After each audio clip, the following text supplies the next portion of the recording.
Okay, so this is how I would like you to format your homework assignments in advanced ESL. Everyone has been asked to turn off their video if they don't want to be on this video, so students are choosing to remain on. Okay, to set up your homework assignments on a Microsoft Word document, what I'd like you to always do is to use the right justify. And you can choose this at the top, or you can do Control R. If you do Control R, your cursor moves to the right side of your page. The other thing I want to do is make sure that you set this document up to be single spaced. So in your layout, if you look at spacing, we always have an 8-point space after each line, and that's the default. Please make this 0, okay? Then you should always include your name. You should always include the class, the date, and the assignment, okay? So in this case, I'm going to type my name.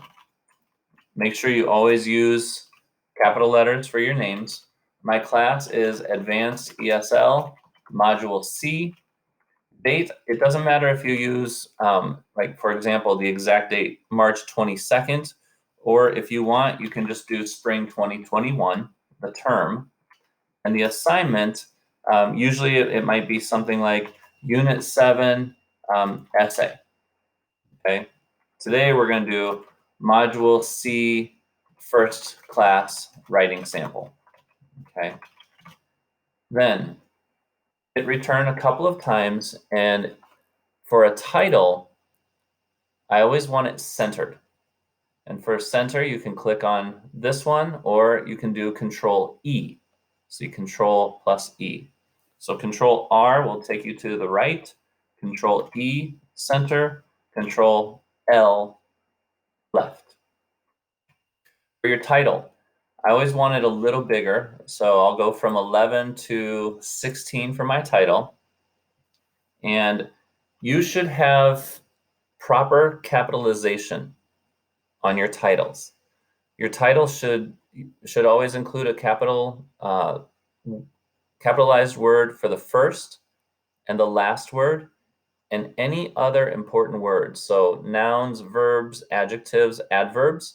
The only thing that we don't capitalize is a preposition, in, on, at, of, or an article, a, an, or the, okay? So for me, we're talking about time travel. I'm going to put living in the past with the suit. Okay, so there you can see my title has a capital letter on the first word and the last word, and other important words here, a noun, but not a preposition and not an article. Here's another preposition, and here's an article. So I don't capitalize those words, okay? Now I'm going to go a couple of spaces down, and I'm going to go back to the left. So I want always to write on the left. Now notice I'm still on size 16. That's too big. So you need to go back to the same size as you were here. In my case, it's font 11. So I'm going to go down to font size 11, okay? One more time, I'll go down, go to the left, and decrease my font size to 11. Now, in this case, I'm not gonna have you watch me type, but let's say I have my paragraph typed out like this. And I always want to make sure if there's a red underline that's spelled incorrectly, I can right click and fix the spelling, okay? So notice I'm fixing my spelling here. And let's look at my paragraph for a minute. As I have this set up, a couple of things need to change. Number one is the length. If I highlight this, I see that I have 170 words. For advanced ESL, if it's a paragraph assignment, I want you to have a minimum of 250 words. So let's say I write this paragraph and I think, oh, I'm done. If you highlight it and do a word count, you see 170 words. You need to go back through and decide, where can I add more details? Where can I add another sentence? And that's what I'm going to do with you here. Also, I want this format single spaced, but I want this format double spaced, okay? And so make sure that you're also using the same font. I need to change my font to match what I had before. And now I'm going to double space it. So I can either click here and go to 2.0, or I can do Control 2 to double space it if it's highlighted. All right. So let's look at my paragraph, and then I'm going to do a think aloud and try and improve it a little bit because it's too short as it is. So here's my paragraph. Like most people who love to travel, there is no shortage of places I wish I could travel to. If time travel were possible, I would like to visit the Plain States in the western United States during the mid-1860s. One reason I'm attracted to this area during that time is because the Plain States exist in an area that is wide open. The sky in this area of the US is big and beautiful.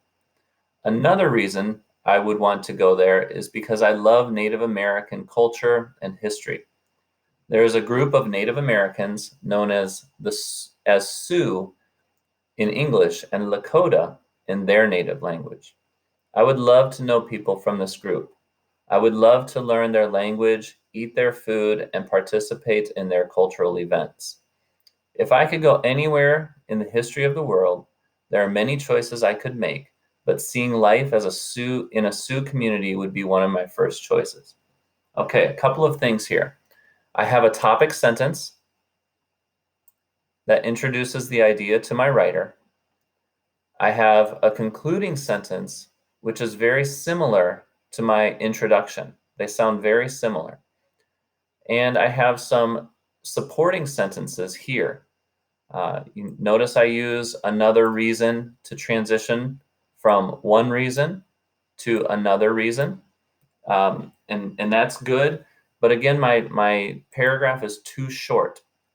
So as I read this, I'm thinking as a writer, where can I add details? And after I read this, I see this sentence right here. The sky in this area is big and beautiful. Okay. In my mind, I think, why is that important? Why did I say that? And so maybe I can add a detail here that will help my reader understand this. Okay. In this area of the US, you can watch a storm come in from the west.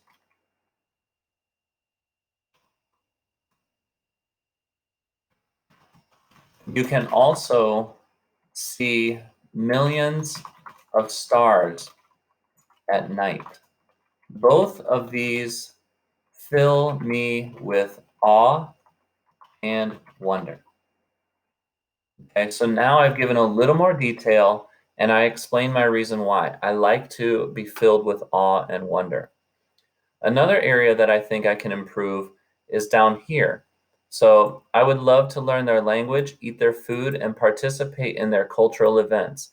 I'm going to support that with one example of a cultural event that I would like to participate in. And so I'm going to add a detailed sentence here.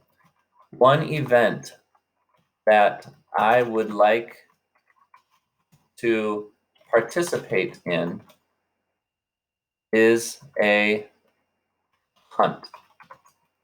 The Sioux people lived off the land, and buffalo were important to their survival.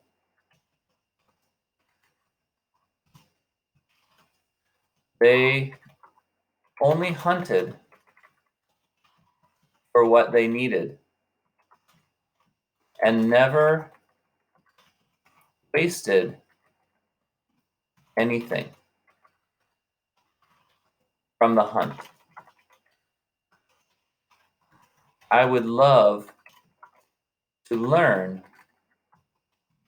from them in this way. Now, I added 2 or 3 sentences. I only supported 1 or 2 different parts of my paragraph, but now if I go back and highlight this, I can see I'm at 254 words, okay? If the assignment were to have 500 words, I would continue to do the same thing. I'd read it and look for areas where I can add details. Now I'm going to save it, and this is what an advanced ESL student paragraph should look like. If it's double-spaced, you can also hit the tab and indent your paragraph. Notice also the assignment is a paragraph, not an essay. And so I don't have a new paragraph over and over, okay? Last thing I'm going to do is save this. So I go to File, Save As, and in this case, I'm going to put it into my Module C folder. I recommend being very organized.